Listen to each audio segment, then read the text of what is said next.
втюхивай жителям города Даугавпилс все, что угодно, все равно поведутся, особенно перед выборами. Муниципальные аптеки, социальные магазины, да проголосуют без разницы. Главное мэру соврать еще раз, и люди все равно проголосуют, а первую ложь они уже забудут.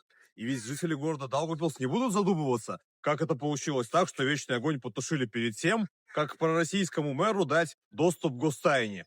Классная комбинация была. А еще классно было пообещать им, что пока он мэр, памятники снесены не будут, а потом взять и снести их по-тихому.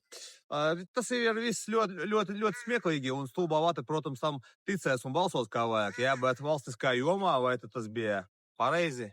Sanāk tā, ka Elksniņš Daugavpilī ved tīri prokralmisko retoriku, vatu stulbaņus tur savāc, adaptē sev naudu, adaptē pilsētas budžetu, elektrību nozog, tas ne viņš, tas radinieki vainīgi, un savākt balsis tā ir ļoti viegli.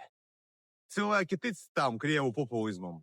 Bet valstiskā jomā es uzskatu, ka līķus visus vajag kapos, visus šitos višņi огонь Krievijā, un lai nekādas prokrimiskās retorikas Daugavpilī vairs nebūtu.